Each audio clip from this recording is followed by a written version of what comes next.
Brandon Thurston from WrestleNomics is up next, and we're going to follow Brandon with John Pollock from Post Wrestling. Thank you, and good afternoon, everyone. But we can't ignore the math, okay? We can't ignore the data. Go on Google Trends, type in your name, then type in mine. You're a straight line, I'm a pyramid. I like the very direct question on that. Television ratings, downward spiral. Buy rates, plummeting. The time is now to turn the math around.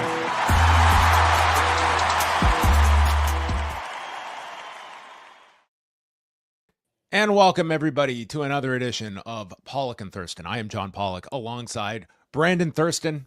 On today's show, we are going through the state of AEW. I know everyone was looking at that graphic, Brandon. What are you trying to lead people with these emojis that you used on this? Because I found that, we had a equal distribution of emojis here to replicate the potential outcomes of this AEW fan survey that we're going to break down a little later on with Jesse Collings. As people may notice if you're watching on YouTube, the graphics team put together a thumbnail for today's podcast. Now, the graphics team originally did not have I don't want to say which way they were what mistakes they were making, but I set them straight and I said, no, this has to have an even number, an exactly equal number of sad faces and happy faces. There's going to be no bias here. You're not going to put forward your agenda here on this program. So you can count them for yourself. There are 4 sad faces. There are 4 happy faces.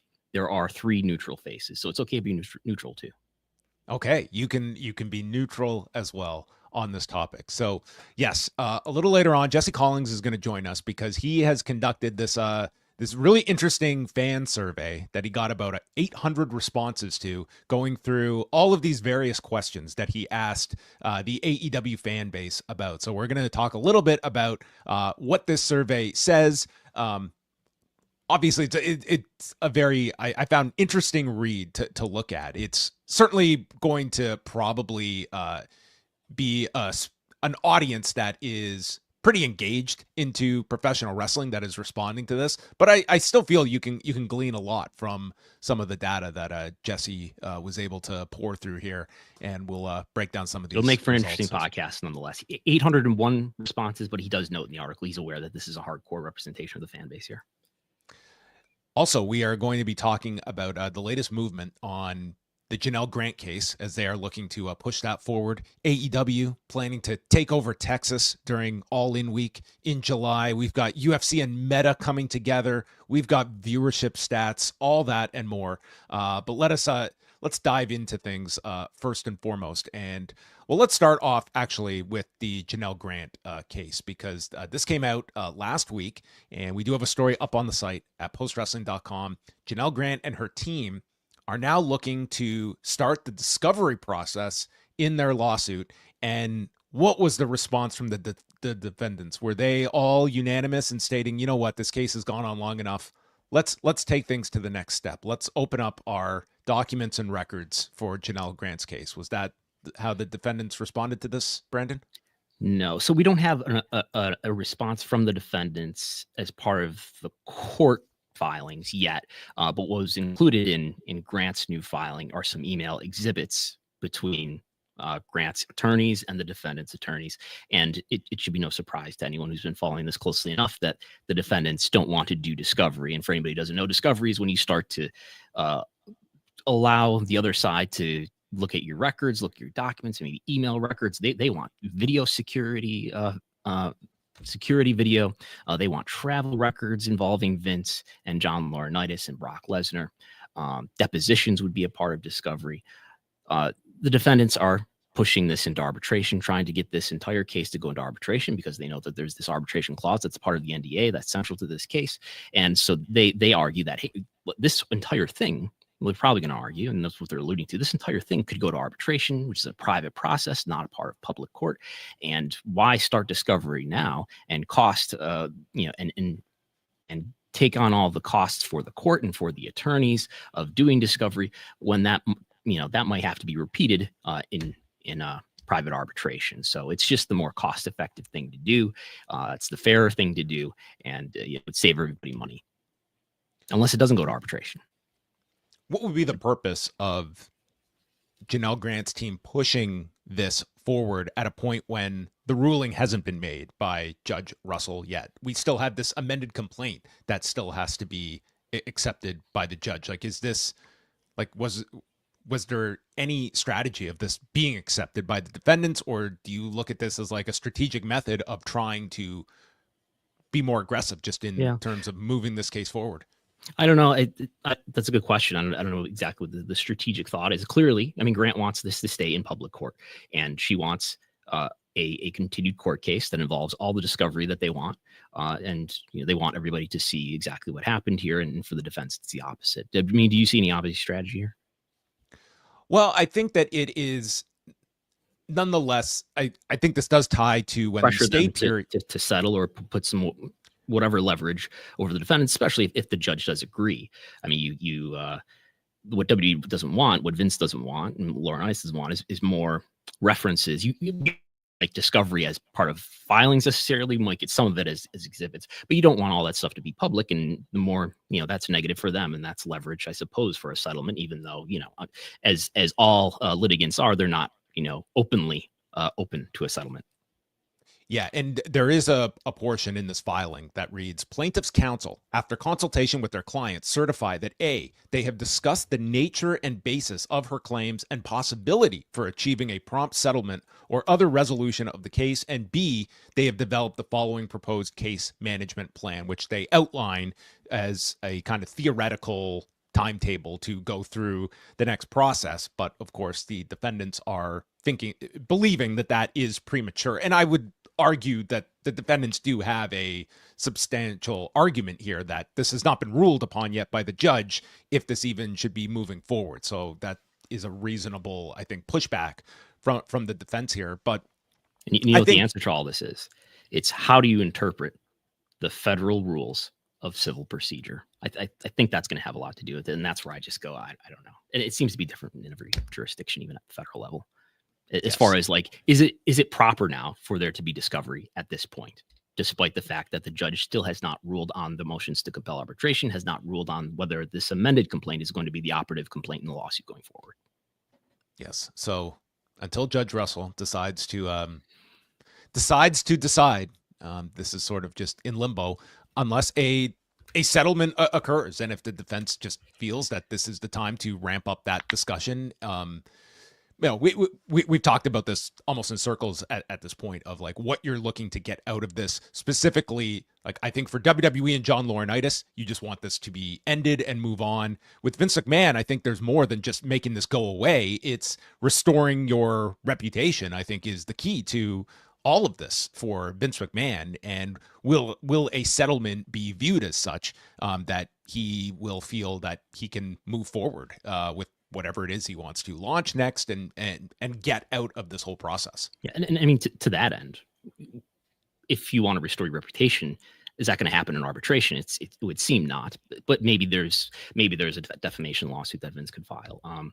But that would seem to bring a lot of what they don't want public. But in any case, as far as when the judge rules, I did have somebody ask me, how long is it going to take before the judge rules? Now has to rule on three different things. It appears: arbitration, the amended complaint, whether or not that's a go or they stay with the old one, and what we're talking about here, which is discovery.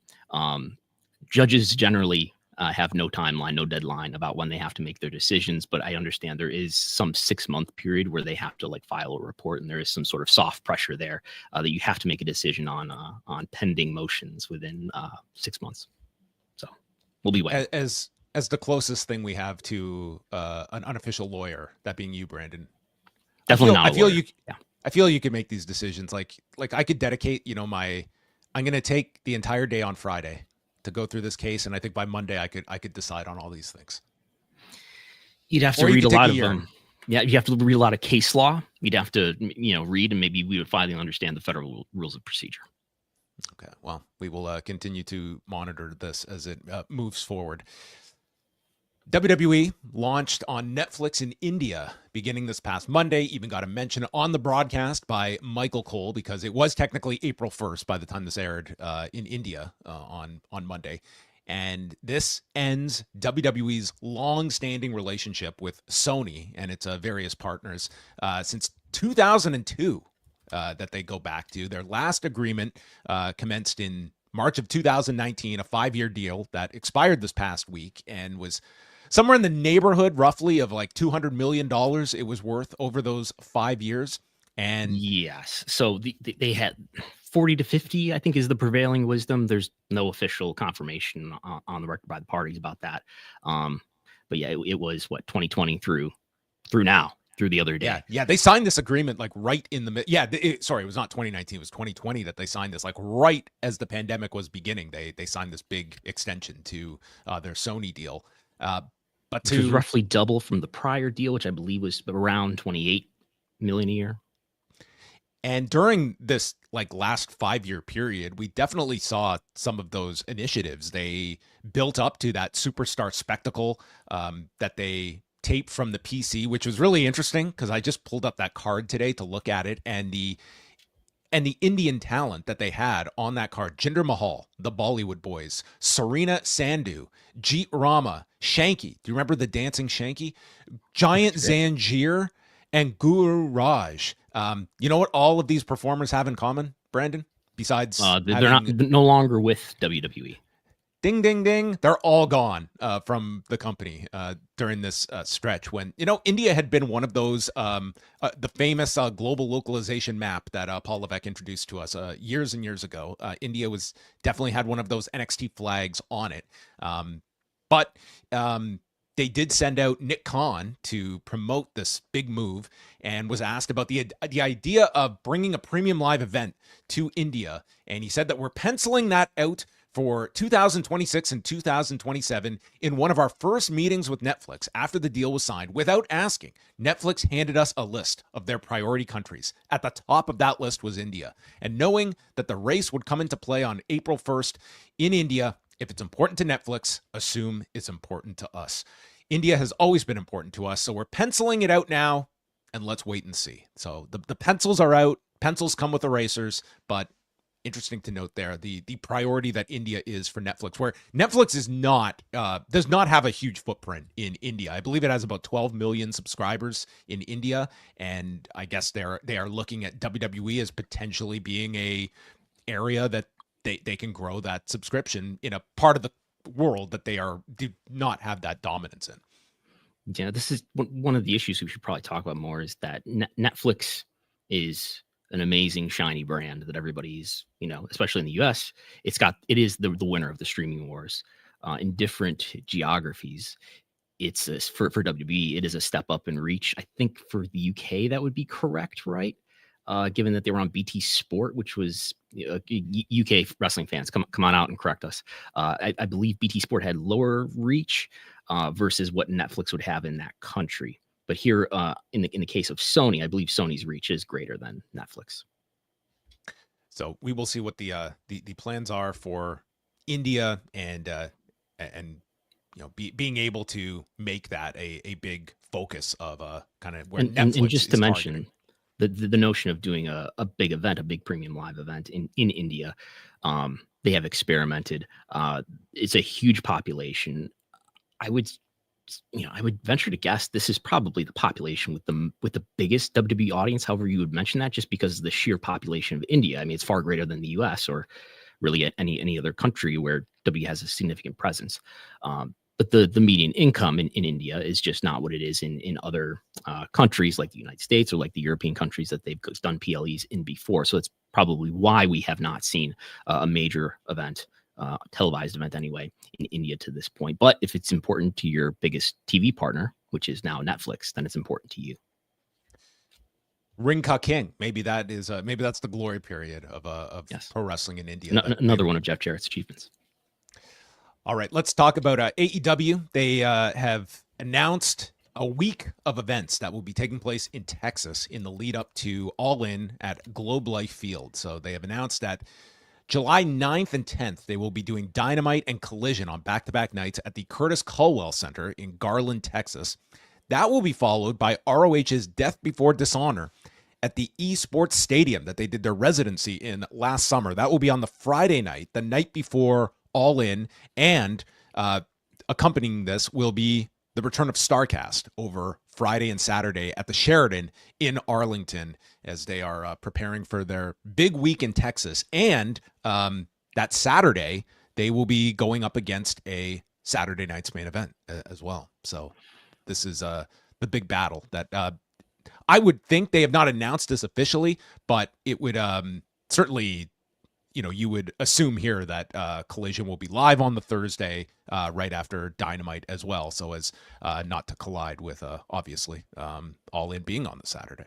Well, you would never want Collision to collide with something. This is the only event, is the ROH event that's going to be at Esports Stadium, it looks like. Correct? That's all they've announced so far. So I don't know if this will be followed by anything else, because you had reported the fact that they had blocked out dates. They were inquiring there was a hold on on a range of dates that would have encompassed the All In Stadium event. Yes, but it's interesting to see that they have booked Curtis Culwell Center and they're not going to do these events at the Esports Stadium. Yes, and is this the most? Oh no, they're going to do Supercard of Honor. So this is not the most upcoming Ring of Honor pay-per-view, correct? Yeah, they've got Supercard of Honor May 2nd, and that will be followed by this Death Before Dishonor. And it seems like it's now permanent that these ROH events are no longer going to be pay-per-views. They're just strictly for ROH subscribers on the streaming service, which is premium live events. Now. Premium live events. They are premium live events. Yeah. When we get into this fan survey, we'll see about all the ROH fans that are out there that are, just craving more AEW adjacent product as well. Did you wake up to see any images of Dana White and Mark Zuckerberg, hand in hand announcing the allegiance between the UFC and Meta for this big partnership? I did see that in my inbox this morning. Lo and behold, they've furthered their relationship. Yes. Two bros coming together. UFC has entered into a multi-year partnership with Meta, the tech Goliath that owns 3 of the largest social media platforms. Yes, I love exclusivity on platforms. The deal plans to integrate a wide variety of Meta products into UFC programming. That would come via the company's use of Facebook, Instagram, WhatsApp, Threads, or Meta AI. Do you think that they'll be utilizing Signal more now that it's been so widely publicized by this administration? Well, they would have, Signal would be a competitor to WhatsApp, so that's not happening. Well, however, as noted in a press release Wednesday, it will come in the form of glasses, as the brand has recently expanded into the sector of eyewear. Meta has been named the official AI glasses partner of the UFC. What a stranglehold on that section of marketing. Hoping to use their Meta glasses brand in a way that could, quote, blow away UFC fans, end quote, per CEO Dana White. The recent announcement is far from the first time Facebook has collaborated with the top promoter. Yes, there was back in the day you had to watch the prelims on Facebook. So yes, the first AI glasses the first AI glasses partner of the UFC. It's funny because usually when I tune into UFC these days, I feel like I'm in an alternate reality. So why don't you just make the full transition by putting on those glasses? Well, there's some of this happening already, right? There's some sort of virtual reality experience happening with UFC and Meta currently, correct? We've spoken about that before. Yeah, they've experimented with various tools and such, but yes, this is our official agreement between the two. I believe they're also going to look at an AI upheaval of the UFC rankings somehow. Let's leave it to AI to. Are you serious? They're going to do an AI rankings? They're experimenting with this as well. Wow. Yeah. They should also use AI for fighter pay. Maybe we'll let artificial intelligence figure out what the value. Depending on the answer, sure. Has it been mentioned that Dana White is a member of the board of Meta? That is correct. Yes. So, he definitely had the inside track here as a member of the board of directors. So, this is what exciting stuff for the UFC and Meta coming together. Yes. Also, we before we chat about this fan survey, we did want to talk about a report that came out from BJ Bethel of SE Scoops. This regarding the mysterious AEW Max streaming numbers. And this is what BJ Bethel reports. Again, this is up at SEScoops.com. All Elite Wrestling is averaging around 500,000 viewers for its Wednesday Dynamite show on the Max streaming platform since the show debuted on the app this year, according to sources. Combined with live cable numbers, this would give Dynamite an average of around 1 to 1.2 million viewers per episode since it was added to the streaming service. According to sources, the show is averaging around 60 million minutes watched per show, with a deviation of plus minus 10 to 20% depending on the episode and competition. Nielsen-style viewership numbers aren't necessarily important to streamers. The minutes watched averages to 500,000 viewers per episode. So break that down for us, Brandon. And these have been certainly, whenever we're talking about the AEW viewership, this is the big question mark: is what is the audience on Max? That generally, I would say that the AEW television viewership has held up very well 3 months into the move to Max, where conventional wisdom would be that these television figures would be dropping, especially among the younger audience. Yeah, it's been pretty much what it's been. I mean, now there has been a decline, before the new year, before this simulcast began, there had been a significant decline, as there has been for a couple of years here for AEW viewership. But it doesn't appear that there was instantly on January 1st, when this started, a significant cannibalization of AEW's viewership, because it's now available through a completely different means, which is Max streaming. This 500,000 is a lot, right? They're averaging just over 600,000 year to date for Dynamite. This is only what we're talking about here. This report doesn't touch on Collision, whatever Collision is doing, which is also being simulcast on Max. This would be almost doubling their viewership, which is a big surprise to me. I would look for other corroborating evidence that this number is accurate, whether it would be an increase in attendance or an increase in some other sort of fan engagement number. We don't see that yet. But the math of what's being put out here makes sense in terms of there being 60 million minutes watched. Fans of the Netflix to dumb are familiar with doing the math on the amount of time watched and dividing that by the duration of the show. So 60 million divided by 120, lo and behold, is about 500,000. That would be a lot. I did ask WBD if they would comment on this, knowing that Max streaming data is very secret information that they do not. Did they send you an Excel sheet with every week's breakdown?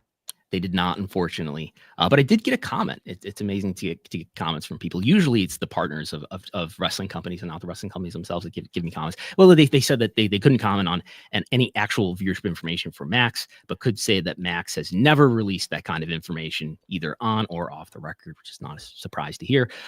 That said, AEW Dynamite and Collision have been seeing meaningful upticks recently and hit multi-month highs on TBS and TNT with recent episodes, and the programs continue to rank well each week.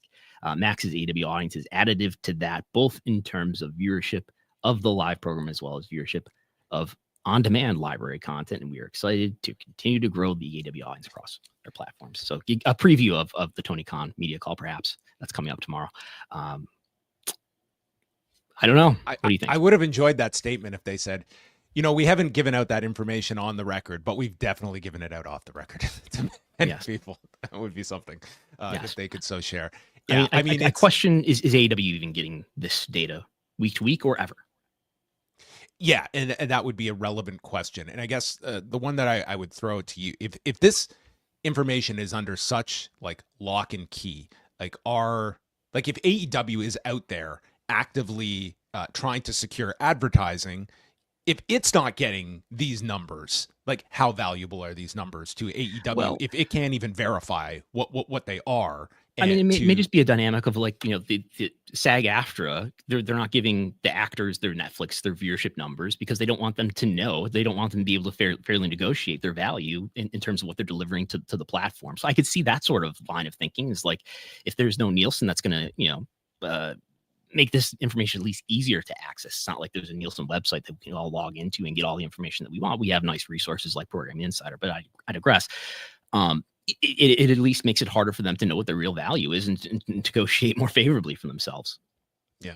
I would say these numbers, and BJ is a very good reporter. I think that if they're anywhere in this ballpark, your 400,000 to 600,000 viewers, if we're talking that, I think that's a great number to be very happy about if you are AEW and you're getting that level of viewership on a weekly basis on top of your television audience.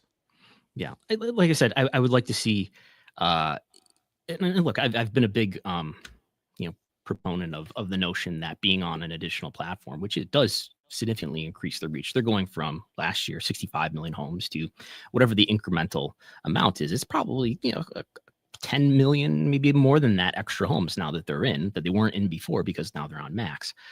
Could be a lot more than 10 million.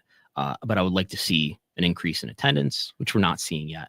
I would like to see maybe an increase in whatever that information is about pay-per-view buys that we get that we're not seeing just yet. As I mentioned to you just before we came to air here, I've been told that there's some limited information that Nielsen does provide on a much delayed schedule, like a month delayed schedule about entertainment programs that are on streaming. Yes. I believe that's part of when you see, if you follow Nielsen on Twitter, like I do, you see their monthly posts of like, here's the most watched TV shows on streaming of the previous month or something like that. So it may be coming out of that data source. And I would think that AEW, which is not, we've learned, is not necessarily overseen by Luis Silberwasser, who oversees TNT Sports or WBD Sports, whatever they call it now, but it's considered entertainment. So I wonder if it would be included in those data sets. If you have access to Nielsen data like that, feel free to let us know. Well, we're going to stay on the subject of AEW, and we're about to figure out all of its problems and answer all of them in the next 20 minutes or so, because we have got the man who has conducted a pretty in-depth survey when it comes to AEW, its fan base, and what its habits have been over the past year. We welcome in Jesse Collings, who has conducted this AEW fan survey. Jesse, thank you so much for stopping by. No, thanks for inviting me. I was thinking about, no one reads bland PR messages better than Brandon Thurston. There's probably a second career in that for you, Brandon. Mm-hmm. Well, I've had a lot of practice in that. Yeah, he puts a lot of feeling, especially into the big buzzwords. You got to emphasize those. It really captures the viewer. I think it's the Mark Shapiro effect that has just bestowed all of us when it comes to reciting some of what can be very dense language at times. But Jesse, you had to take a lot of answers and contribute them into a meaningful, digestible fashion. Before you talk about the results of this survey, you did a similar exercise a year ago. Can you tell us a little bit about what last year's survey kind of informed you on a grand scale and the desire to do a follow-up this year? Well, last year's survey, I actually don't know how I came up with the idea, but I decided to do it last year, and I thought I would get 40 to maybe 100 responses. So I formulated it very much based on short answer responses, because I figured, hey, I'll only get, under 100 responses. So I'll be able to I really just wanted to read what people would say and then maybe turn that into an article for voicesofwrestling.com. And I ended up getting 1,600 responses, which ended up being really cool because, man, I got so many responses and so much comments and things like that, but it was super unwieldy because I had all these short answer responses. And I think I shared the Google sheet that I had all the responses with Brandon. I was like, Brandon, can you make some sense out of this? Because this is just ridiculous. So Brandon had to pull buzzwords and stuff. And I was able to give you some word clouds. I think I had tried to use the OpenAI API to make some sense of it, but that did not come to fruition. Yeah. So that piece was really unwieldy. It was cool. And it was cool that I got so many responses, but this year I was like, all right, I'm going to learn from that. I'm definitely going to use a lot more multiple choice and checklist style data to get an idea of what people got. So we didn't get nearly as many responses as we did last year. I'm going to chalk that almost entirely up to just the death of X as a prominent presence for a lot of people online, because I think that's where a lot of people found out about the survey last year. And now a lot of people are off X. But we did still get over 800 responses. And this year, I feel like I got a lot better information in terms of digestible, what people think. And what I would say is that with 800 responses, it's obviously not, it's a very, very small sample size within the AEW fan audience. So I wouldn't really feel comfortable saying that the data we get from this survey is indicative of the wider AEW audience. But I do think that because it's almost entirely a group of very hardcore wrestling fans, this is insightful of what I think a specific group of hardcore, close followers of professional wrestling and close followers of AEW think about the product. And I think that can be informative in its own way, even if we can't. It would probably be a mistake to generalize a lot of this information and use it as a broader context for all of AEW's fans.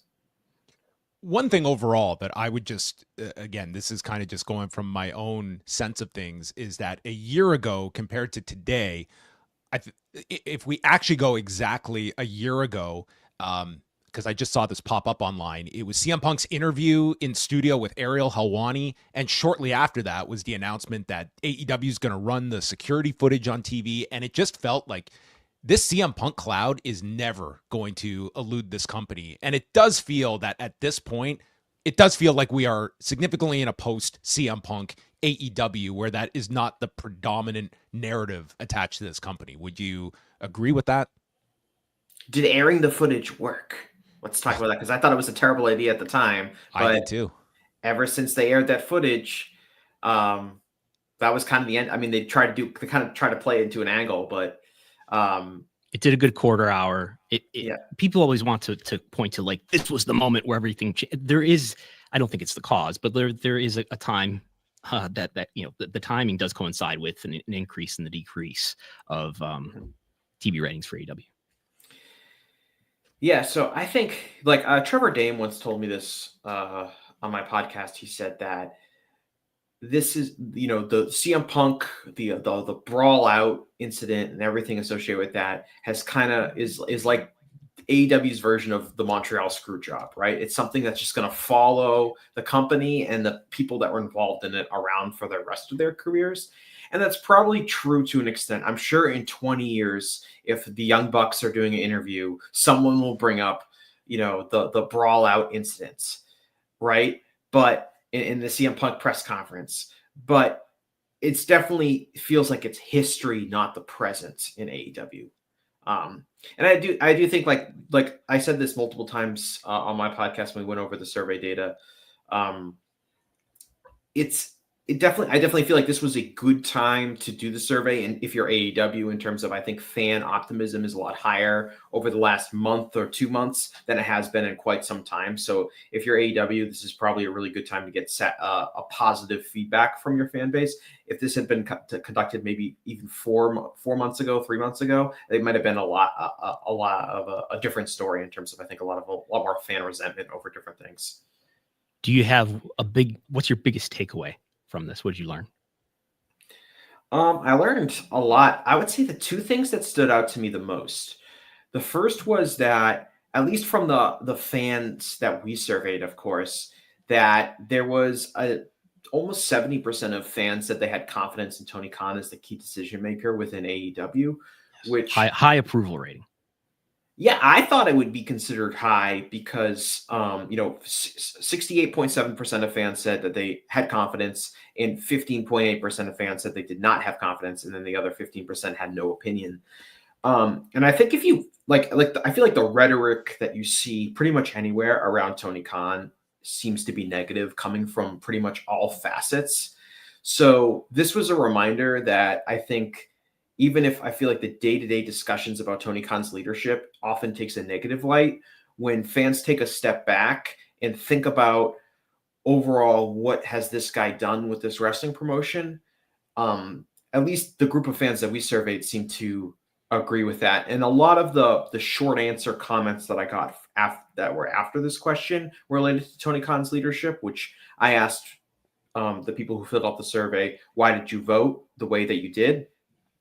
A lot of people, even the people that said that they didn't have confidence in Tony Khan, said that they still felt like, his heart was in the right place. They liked that he was a fan of wrestling. They just felt like he was overwhelmed by having too many responsibilities, and that he needs to delegate more. There was very few of the respondents were like, Tony Khan's got to go. He's the problem. He's a major problem in this company right now. So that was surprising to me. And then the other thing that was surprising to me was, and again, we're getting into really small sample sizes here, but I had 65 respondents in the survey that said that they enjoyed WWE.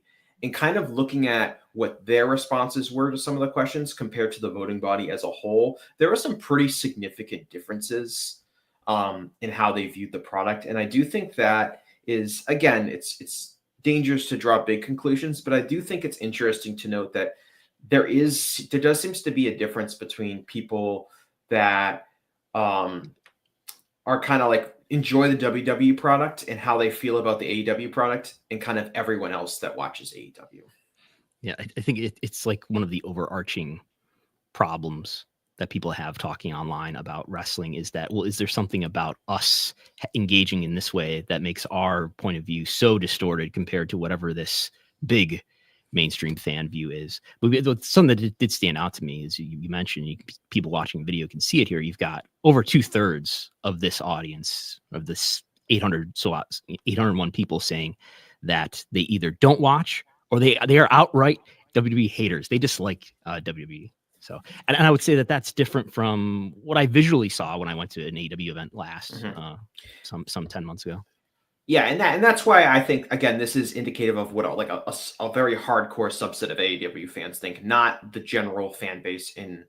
I'm kind of the belief that your average, maybe this is wrong, but your real average wrestling fan that you see at a live event has a relatively neutral opinion on AEW and WWE. They might like some things, they might dislike some things, but they kind of will watch either product if it happens to appeal to them. And many of these people probably found the survey by clicking on it on Twitter, right? Where everyone is thrown against each other to fight. Right. This was shared on social media. That's pretty much how everyone found it. I mean, and like I said, you can, if you scroll down a little bit, you can see, I asked what other promotions people watch. Okay, 70% of the people that filled this out said that they watch New Japan Pro Wrestling. That's obviously not indicative of the greater AEW audience. I think New Japan would love it if 70% of AEW fans were watching New Japan. I think they would probably have a nice TV deal in the United States if that was true. I think they'd be drawing really well in the United States when they run events here, but obviously that's not true. That's a small subset of hardcore fans. Chris Charlton might be citing the survey on Sakura Genesis this weekend. Yeah, he might not want to be talking about AEW too much, but that could be it could be something that he indicates. I found a lot of this interesting. One of which, as we're kind of like just watching the week to week product, like it's typically, I think, like a very easy watch. I find that AEW, you've seen this shift over the last number of months where we've gone from a lot of those bigger venues that, you know, for such a long period of time, the atmosphere at these AEW shows had that party atmosphere that was such a big plus. And I think throughout a lot of 2024, the atmosphere was becoming a negative, and they've sort of found now this sweet spot of running a lot of aesthetically pleasing buildings. They're a lot more compact, and I think that is a small thing in all of this. However, one of your stats that came back here, and again, this is, you would assume, like a pretty hardcore audience, and yet there was a pretty significant portion of people, 23%, that said AEW came to their area, but they opted not to attend. And I found that one to be interesting, because if we're going to look at this as kind of more of a hardcore fan base, like that would be the audience that you would be thinking that AEW comes to town. It's not even a question that they would be attending these shows, and it's not an insignificant percentage that are opting not to go attend these shows. John, I'm really glad you mentioned that, because that's definitely something that to me jumped out. Now, I don't work in live event promotion. I'm not even a professional. I'm not a professional survey taker. So I honestly, like, again, this is all kind of amateurish analysis on my end, but I, like you, saw that figure again, because we're talking about a real hardcore audience. I mean, 22% said that they traveled to an AEW live event. But if you have 23% of like hardcore wrestling fans that are not going to a show, and a lot of these people are people that like AEW, they're not making the decision to go to an AEW show that is near them. If I was Tony Khan and I saw that, I would think, well, that's unacceptable. We need to figure out why these people who are invested in pro wrestling and invested in our product to a degree are not coming to shows that are located near them. And there's a bunch of explanations for that. Is the product not as interesting to these fans? Is the live event promotion, the advertising, not really that great? Is there an issue where fans don't know who they're going to get on each show when the show is first announced? I mean, AEW has a pretty significant show coming to my area in Boston in a couple of weeks. And I don't know who's going to be on that show. I don't know what matches are going to be on that show. And that's coming in 2 weeks. I'm sure we'll find out, in the week leading up to it, what's going to be on Dynamite on Wednesday and their Collision taping on Thursday. But I am not I don't know who's going to be on the shows. I can look at the poster as, it's just shown right now on the screen. Okay, it looks like, Mercedes Moné is probably going to be there because she's from Boston. It looks like Kenny's going to be there. Is Kenny going to be wrestling? Is Will Ospreay going to be there? What's going to be on the show? I don't know. And that's it's a named Dynamite. It's not like your typical Dynamite or your typical Collision. So I think that's probably a reason. But you're that's asking a number for that long-term booking. What was that? You're asking for long-term booking? I'm asking for promotion. Now, this is an advantage WWE has, I think, in the brand split, right? Which it's gotten a little fuzzy as we get to build up to WrestleMania like it does every year. But one of the good things about the brand split is that if Raw is coming to your town, you know who is going to be on Raw, and if SmackDown is coming, who is going to be on SmackDown. Now, maybe there's booking reasons or something why a big star isn't there that week, but you have a pretty solid idea that if SmackDown is coming, you're going to see, whatever bloodline angle they're going to do, and you're going to see Cody Rhodes. You're going to see these people. And if Raw is coming, you're going to see CM Punk, and you're going to see Seth Rollins. In AEW, because they don't have a brand split and because they have a really wide roster of people, you really don't know what you're going to get until the day of the show. When you look at the results, when it comes to one of the questions you asked about how long you've been watching AEW, and there was about 31 people, I think it was, that had stated that they fell into AEW just over the past year.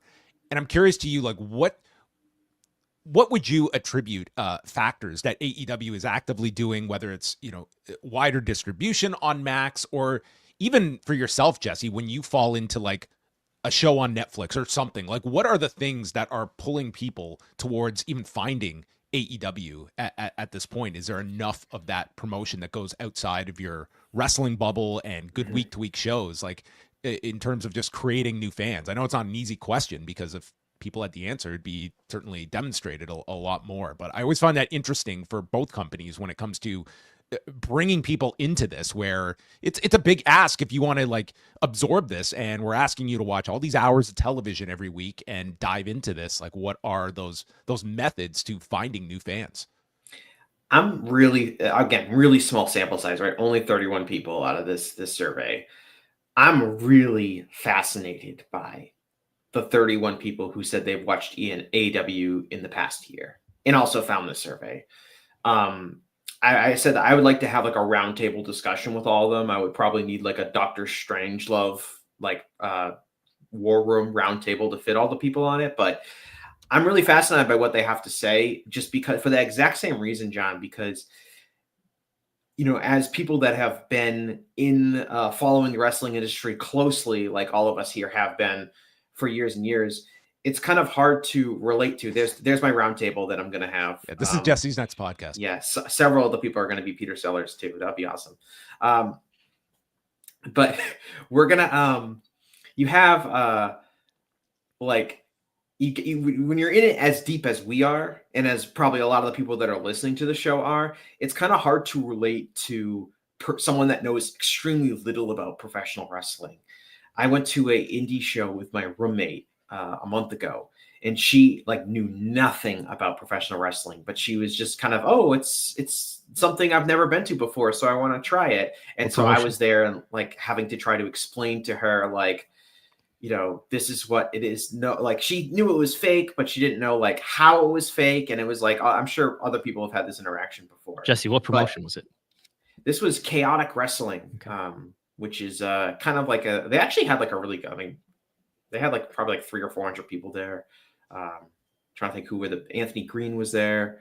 Who else was there? That was some of the WWE ID talent was there too as well.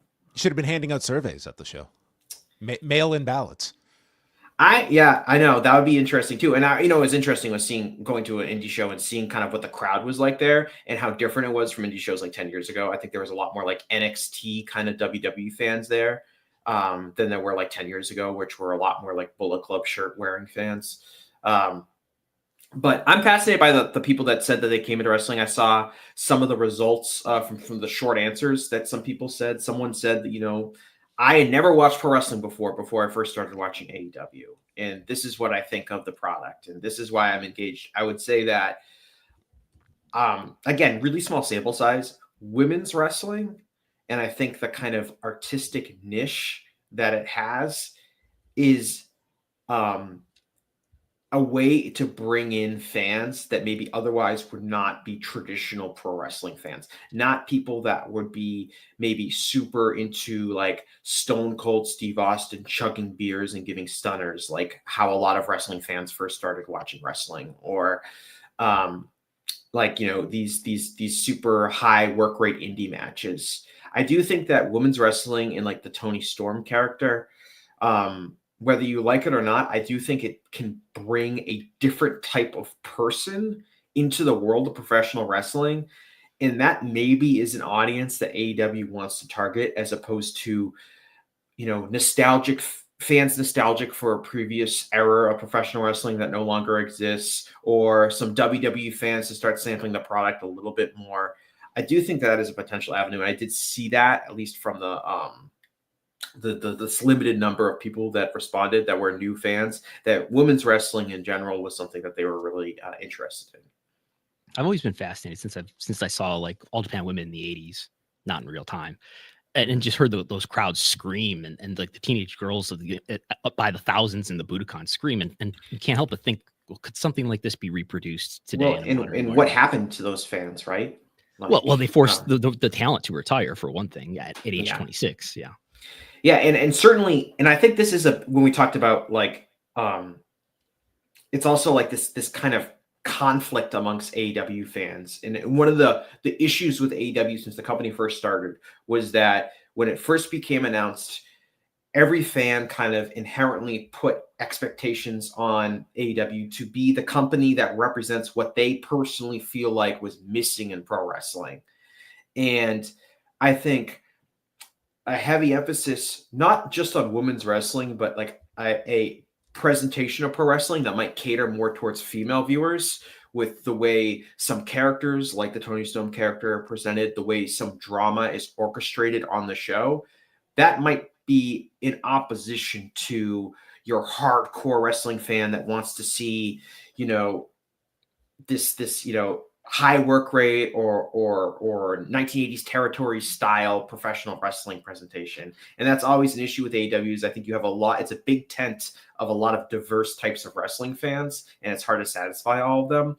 And when you do start doing things a little bit differently, you start hearing from the vocal group of fans that are in opposition to something that's going on. Do you think that those areas have shrunk over the years in terms of differentiating itself from a WWE that is generally, I think, satisfying its fan base further? And if you agree with that, do you feel, areas AEW still can rely on that it can do significantly better than its opposition? Yeah, I think in-ring wrestling is the key to AEW. It has been since the company first started. And while I am wary of drawing big conclusions from this survey, one of the things that I felt was really relevant in the survey was basically every single person that filled out the survey said that they enjoyed the in-ring wrestling for AEW. When I asked, in the general consensus, when I asked, what did you like about AEW? 98.4% of fans said the in-ring wrestling. And that's true across any subgroup of fans you want to pull from this. Even the WWE fans said it was 91% of them liked the in-ring wrestling. And amongst new fans, it was 100%. All 31 of them said that they enjoyed the in-ring wrestling.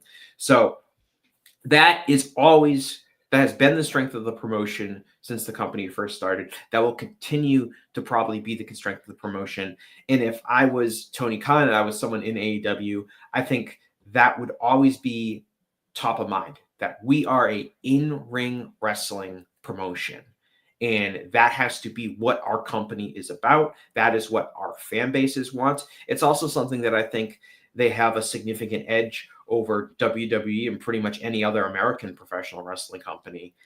And that is a way for the company to stand out, and it's a way it's what your audience wants. I don't think they need more video packages. I don't think that they need more promo segments or opening the show with a long promo segments or these really character heavy driven storyline angles that can sometimes be cheesy, like the Bro Chancho stuff. A lot of things that people have said that the company has needed, I would suggest that that's really not necessary, because this is ultimately a company that is about what happens when that bell rings. And I would try to cater my product as much as possible to being about that. And what's happening with the merchandise? This is something that's come up many times over the years, but just a lack of selection about the merchandise, because you have this question here too about what fans dislike, which I'll show them. Yeah, it's kind of funny because, again, one thing all fans agree on, if all fans agree on that the in-ring wrestling is good, all fans agree on that the merchandise is not good. And I've heard this, and I'm sure you have, Brandon, and I'm sure you have too, John, that the merchandise has been a problem with AEW since the company first started. I think there's been issues at live events. You go to a live event, they only have a couple of merchandise. It runs out quickly. Everything feels kind of generic. But a consistent. This is all operated through a partnership with Pro Wrestling Tees, both online and at the venue. Yes. And a consistent issue that I've heard from people saying is that I don't want to wear a wrestling shirt that I can't wear anywhere else in public without feeling like I'm wearing something that's really strange and really weird. So maybe this is different from the AEW fan base than the WWE fan base. I don't know. But I think the AEW fan is a little bit more self-conscious about what they're wearing, and they don't necessarily want to wear a shirt that screams, "I watch wrestling." So maybe is there shame there involved? I have no idea. And I'm not someone that's like crazy about wrestling merch. I don't know, this is not I'm probably not the best person to analyze this because I don't really buy any wrestling merch all that much. But if you look at the shirts that they have for sale, just like what's being shown on the video screen right here, I don't know. I see a lot of really big graphics and a lot of really big pictures of wrestlers, and maybe that's not what people want. Also, a lot of black shirts. Yeah, a lot of black. I remember leaving the very first All In and just seeing just this sea of it was like this march of the black t-shirts, and it was just thousands of people in these black t-shirts. I'm like, this is a cult to a certain degree. Any sort of messages you took away from the questions you asked about who fans viewed as the most popular and also the ones they disliked the most? Did it tell you any overarching message about the talent that it is promoting and the talent that it's signing in terms of what the reaction was? People want new stars and people want younger wrestlers. If you look at this list that, again, and this is really fun because I have the data for every single one of the people that responded. So I have I know who got 22 votes and things like that, or someone who got 1 vote. But basically I had a list of the entire AEW roster and said, check off no more than 10 of your favorite wrestlers in AEW. And Adam Page was the most popular. He was on the highest percentage of ballots. I think he was on something like almost 70% of ballots. Over 600 here. Yeah. Yeah, and he's followed by, but you look at this top 10, right? Adam Page, Kenny Omega, Will Ospreay, Swerve, Tony Storm, Konosuke Takeshita, Willow Nightingale, Eddie Kingston, Bryan Danielson, Orange Cassidy. No MJF on either of your lists of who you like or dislike. Nope, MJF. Yeah, he was right outside the top 10. I think he was 11th in most popular and 12th in least popular. Is that just a result of being a heel, even though he's one of their top stars? I'm not sure. I mean, I don't know why. I expected him to be in least popular because he certainly seems to be one of the wrestlers that fans seem to complain the most about. But I want to get to least popular in a second. But most popular, what we have here when we look at these lists are, with the exception of Kenny Omega and the exception of Bryan Danielson, we either have wrestlers that are pretty young that are under the age of 40. A lot of them are under the age of 35. And even in the exception of a wrestler like Orange Cassidy or Eddie Kingston, people that haven't necessarily been on television for decades. And those are the wrestlers that fans really seem to respond to. And this is a growing thing that I've noticed with you watch AEW on television or you go to a live event and the fans just really tend to really get behind not necessarily the biggest stars in the company, but some of the newest stars in the company, like Brody King. He gets great reactions from the crowd when he comes out. And I think that there's a lot, I think he wrestled, there's a match he had against Okada where Brody King was getting far better reactions from the audience than Okada, who's coming in as this huge star and getting this big push and all this stuff like that. And it did make me think about AEW has a lot of really promising, talented people that haven't been on TV and haven't been exposed forever. And the company really needs to focus on pushing those talents. And that hasn't really been the case in certain examples. It's certainly not the case around the world title in the recent Moxley and Copeland feud, because those are two guys that have been on television for decades. But my takeaway was that on one hand, it's a good thing that AEW seems its most popular wrestlers are young people on the come up that AEW should theoretically have on the roster for years and years. And on the flip side, it's kind of a negative in the sense of you don't have John Moxley, who's been the world champion for 6 or 7 months, isn't one of your most popular wrestlers, or Adam Copeland, who was in a really long feud for the world title, isn't one of your most popular wrestlers, nor is Mercedes Moné, nor is Kazuchika Okada.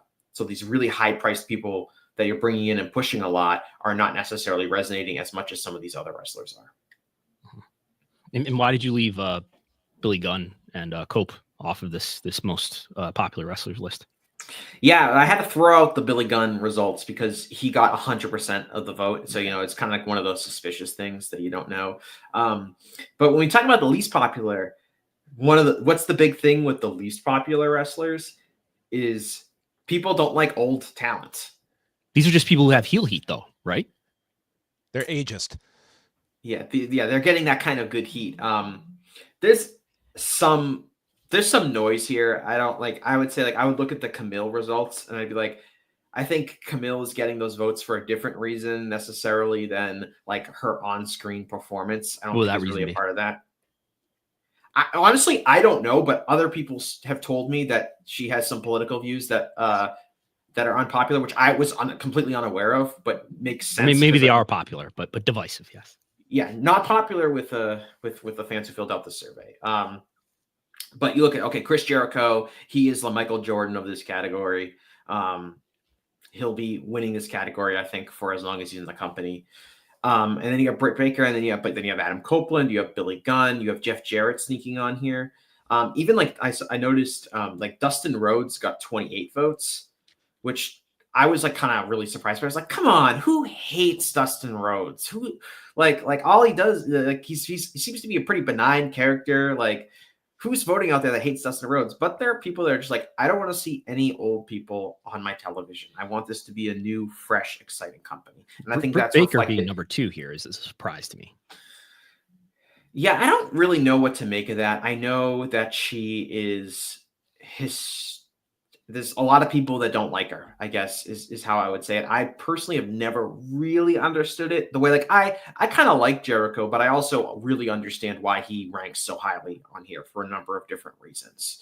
Is this people, reading backstage drama reports and there was something with MJF? I think that's definitely a factor, Brandon. I also think that maybe some people they have a personality that people find grating. I mean, this is kind of I have for the no one likes going to the dentist after all. It's true. People don't like people don't like going to the dentist. I was at the dentist on Monday. But and I was not having a good time. I think I was on the Muda scale with how much I was bleeding. But did they tell you that you have to floss? They asked me if I floss, and I said no. I use a water pick, and they're like, "Well, you also have to floss." So yeah, yes. It's also interesting here. I like half these people that we're looking at that the audience dislikes. They're either off television in purgatory, or they've been exiled to ROH in the case of a Sammy Guevara. So it's we're not even talking about people that are actively eating up minutes anymore. Like Jeff Jarrett, there was certainly that. You have the pro and con of Jeff Jarrett. I think there's a certain. I think after that Owen promo last year, I think that got a lot of momentum behind Jarrett, but he was just programmed so heavily, and then boom, they just pulled him out and is not representative on television at all right now. Yeah. The exception being Jericho is someone who is, he's all over programming. If I was AEW and I looked at this, I would say like, oh, this is a good thing that a lot of the people that our fans dislike the most are not currently major parts of our product. Like if Mox was number one, and that would be like a bigger problem to me if I was AEW. But if you look at this and it's like a lot of talent that has been de-emphasized or has been, in the case of like Danhausen, like, gotten, is lost and missing. I would feel that that's a good thing, that like that these are largely people that don't have a huge impact on our product on a week-to-week basis, with the exception of really Jericho and Copeland. The rest, and I guess Adam Cole to an extent, but I would consider that to be a positive, that these are the wrestlers that fans dislike are not being heavily featured on my product. How would you assess sort of the talent acquisition process for a Tony Khan if someone of value becomes available from WWE? Certainly, like, you're looking at a certain scale where there's a value, and then like Bobby Lashley is a perfect example. Here was a push guy in WWE, but at the same time, it's like you're weighing this with, I think this is a pretty indicative reaction of a lot of the audience, that I think you can make your cases for some of these talents, but when you have such a plethora of them, you do risk, I think, kind of, making that a part of your identity. And what is the value versus what is the risk of signing some of these ex-WWE talents and the value that they bring to your company? I think when we talk about risk, that's a really good word to use, John, because I think when we talk about risk with the when signing an ex-WWE talent, like the typical risk that people associate with you taking on signing like a Bobby Lashley, who's like, an older veteran wrestler, is that what if they are really bad? What if they don't connect with our audience? What if they don't put in a great effort? They're just looking for a payday. What if all of this stuff happens? People think about it from a real like negative performance perspective, but part of the risk you're taking when you sign a guy like Bobby Lashley is that you are giving you're kind of, the risk is that you're pushing someone on television who has already been on television for 20 years, that kind of we all kind of know has a ceiling, and they're going to be taking up time from a promising younger talent. Now, not every younger talent is going to be worthy of getting a significant amount of television time, but part of the issue is when you keep bringing in just more and more and more people, some talented people or some young prospects aren't going to get the time they need to develop, and you're kind of wasting that opportunity by going with somebody that has kind of a finite ceiling on how popular, how successful they can be in the company. And you can see it. There's plenty of talents in AEW that I think have flashed a lot of potential at some point, but have seen their careers get really stagnant, in large part because they haven't been given consistent time on television or creative attention, because you constantly have Kazuchika Okada or Bobby Lashley or Adam Copeland or these other people coming in. Even someone like Will Ospreay, who is a younger wrestler that's definitely, I think we would all agree, is worth investing and pushing, but you bring him in and then, okay, where does that leave a Daniel Garcia? Where does that leave a Jack Perry or this other project that we've been trying to keep for a long time and trying to push? It does become the risk is not just, we're going to sign this guy and we hope that he's good. The risk is we're going to sign this person and they're going to be taking up time that could be spent elsewhere. Isn't that a product of signing too many wrestlers? Oh yeah, absolutely. I think sometimes we think about it too much in the vein of like, you're signing talent and you have too much talent, and like, there's too many ex-WWE guys. There's, it sends the wrong message that this is just a landing ground for anyone that flames out of WWE or washed up veterans getting one more payday.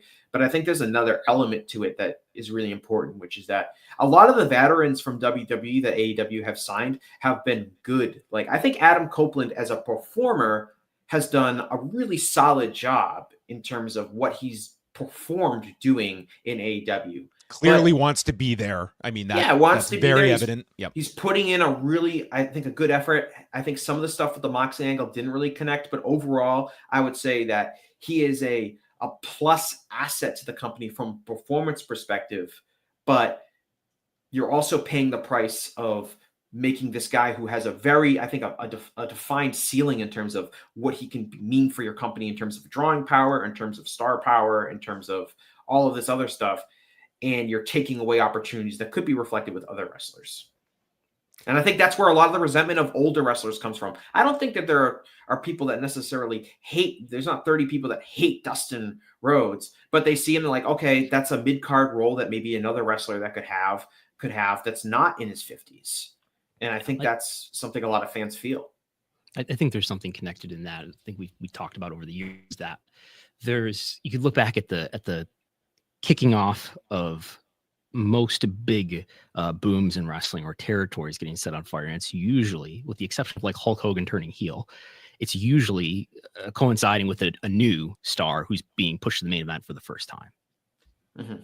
Or it's Okada, New Japan, Austin, and WWF. Or especially if you want to go back to the territories era, or even using the NWO, which is a good example, new stars coming into the territory, right? Hulk Hogan turned heel, but you also had the outsiders there, and you had these people that were doing things a little bit differently. Obviously, when the WWF took up for the first time, you had a bunch of new people coming into the promotion. So the lifeblood of wrestling is realistically always looking for new stars and trying to find the next new stars.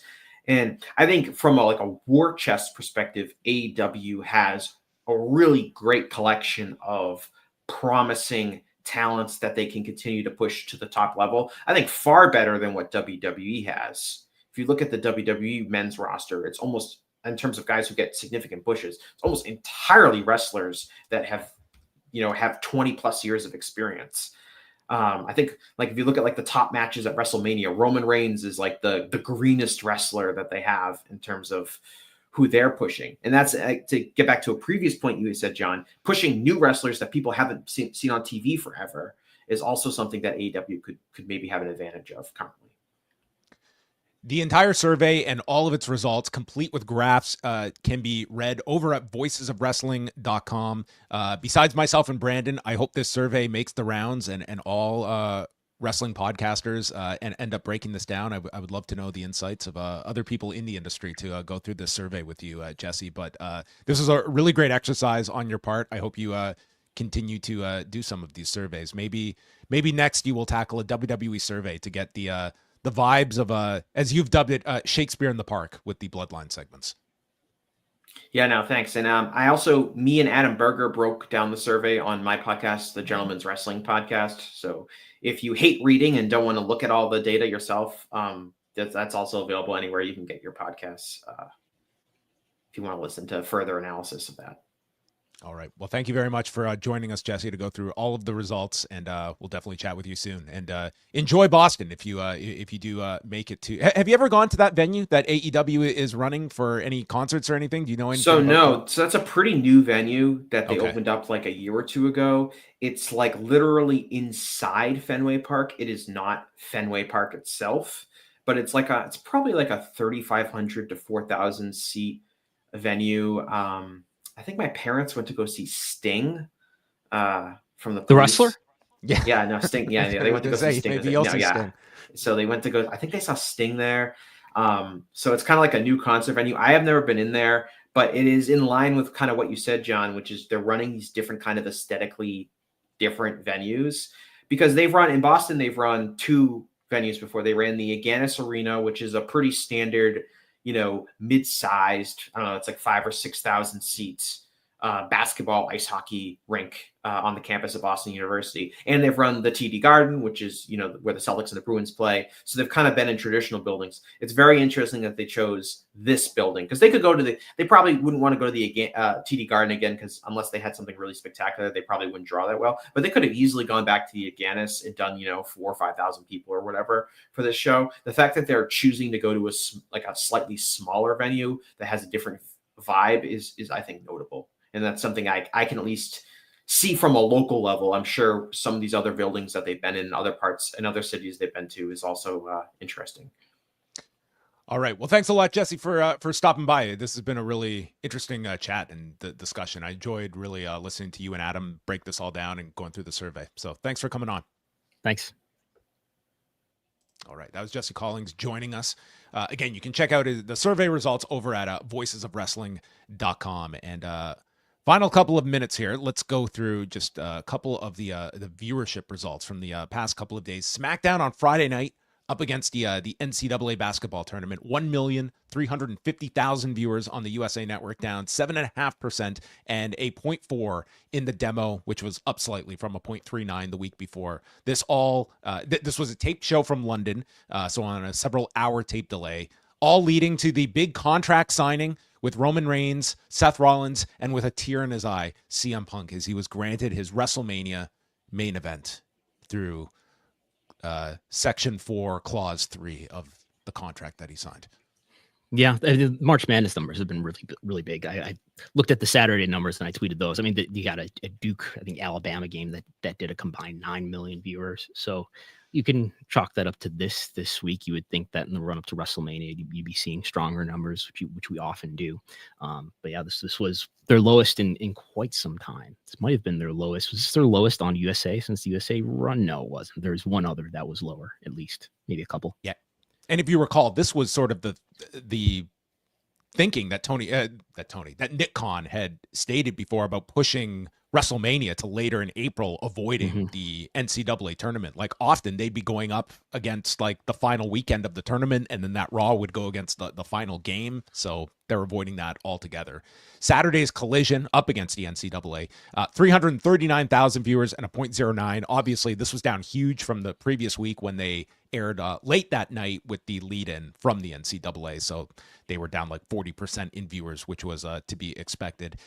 And finally, our Ta-Dum segment of the week, Raw on March 24th, generating 3 million views and 5.6 million hours viewed.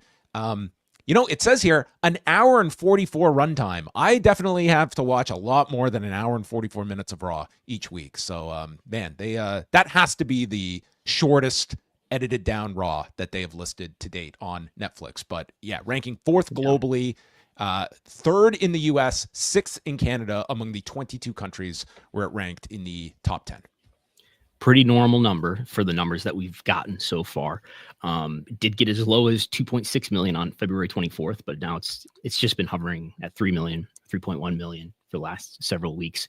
As we discussed at the beginning here, this data is probably about to get messed up in a big way, beginning with the introduction of the Indian market. And I understand Pakistan has been added too, I saw. So as this international Netflix deal becomes complete in terms of all the regions getting on board, it's going to get a little distorted, but I'll try to make sense of it and try to continue to make these estimates that, according to my estimates, put it right on par with what Raw was doing in the US on the USA Network in terms of how many people are watching it in the US on Netflix, right on par with where it was last year. Yeah, and even Friday's SmackDown, it was in the top 10 in 10 different countries, including the UK and Canada. And definitely we've seen this is applied to Raw and SmackDown, like these European shows. It just seems it is ranked across a wider amount of countries just with the earlier start time that you would assume is people watching it live probably, yeah. My own correction here, so thank you to those in the comments, that All In Texas is listed for an afternoon start time, so it would not collide with Saturday night's main event, which is a new detail there, because originally this was to be a night show. So in theory, they will not be going against Saturday night's main event, but still same day. Will Saturday night's main event be just happening to be airing earlier now? Maybe it'll be Saturday afternoon's main event.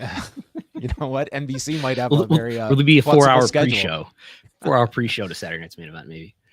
We have a super chat from Jake from the Windy City speculating here, but with Dana White involved with Power Slap, now this new boxing group with TKO, is this a sign he would like to move on from the UFC? I mean, if you take his word, he had stated that this year was going to be the test of how much he is able to do and if he's going to relinquish any of his duties at the UFC. We will see. I mean, Power Slap is his major hobby, and the boxing deal, like that's going to be a full-time gig right there. I mean, he's definitely into Tony Khan levels of involvement now in all of this. I don't know what being on the board of directors for Meta requires on a weekly basis for him, but he's got that going too. He's executive producing now a movie with Turki Al Sheikh, so he's very busy.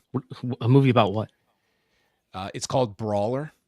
They have enlisted Zack Snyder to direct this film about a fighter down on his fortunes who rises up to become a UFC champion. Does that sound like a movie that you would want to go pay money to see? No, but I rarely pay money to see movies. So. Well, that's for everyone to look forward to at a future date. Listen, Dana White has, there's quite the machine that runs the UFC at this point. Dana, I think they want to be the focal public face of the company, and I think they will want to continue that. But yeah, it is interesting just to see Dana involved in so many other things. And I mean, his initial interest was always boxing. I can see him very much diving headfirst into this boxing promotion that they're launching this year and being heavily tied into that. I mean, the UFC kind of runs on clockwork at this point in time, that I think he could relinquish a lot of his duties, and I don't think UFC is going to be all that out of sorts without Dana White on a day-to-day basis. But we'll see what this year provides for one Dana White. All right.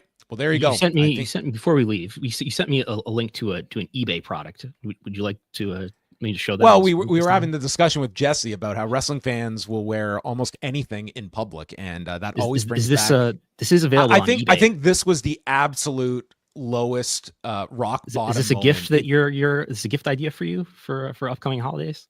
Definitely not.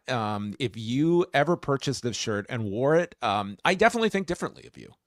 I definitely would for judge people you listening if I in saw audio. you wearing this. It's the title of this shirt is Vince McMahon Loves Rooster DX Degeneration X men's black T-shirt, available on eBay now for $27.99. Yes, I don't think Rooster was the particular description they were going for. That's what it says right here. It says Rooster.